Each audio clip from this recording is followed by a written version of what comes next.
bahay nila Pangulong Bongbong Marcos at Speaker Martin Romualdez mag-insert o magpasok ng 100 billion worth of projects sa BICAM.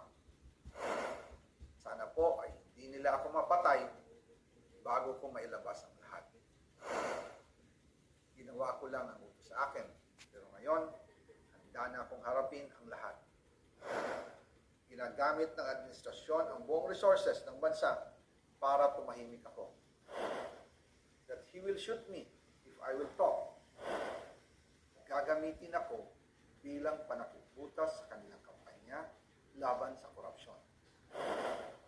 Hindi na ako mananahimik, ilalabas ko ang lahat ng katotohanan. May resibo, may ebidensya, at may pangalan.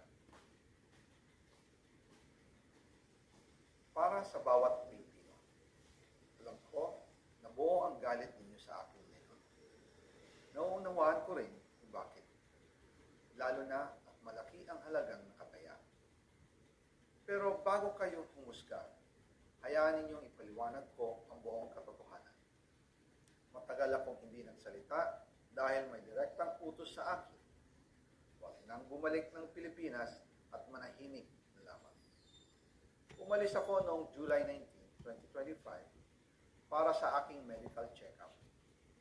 Nakaplanong bumalik pagkatapos ng SONA ng Pangulo. Pero habang papauwi na ako, tinawagan ako ni dating Speaker Martin Romualdez at sinabihan, "Stay out of the country. You will be well taken care of as instructed by the President." Noon naniniwala pa ako sa kanila, kaya't hindi ako bumalik.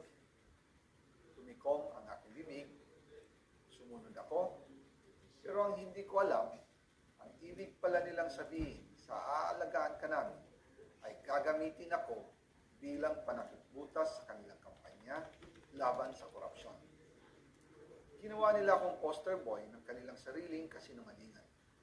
Ngayon, hindi na ako mananahimik, ilalabas ko ang lahat ng katotohanan. May resibo, may ebidensya, at may pangalan. Nagsimula ito nung tumawag si Saknina Pangandaman sa akin nung nag-umpisa ang BICAM process last year, 2024. Ang sabi niya, katatapos lang ng meeting nila ni Pangulo at may instructions na mag-insert o magpasok ng 100 billion worth of projects sa BICAM.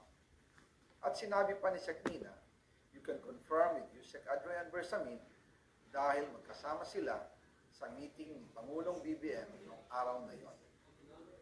Tinawagan ko po agad si Yusek Adrian Bersamin at tinanong ko kung may instruction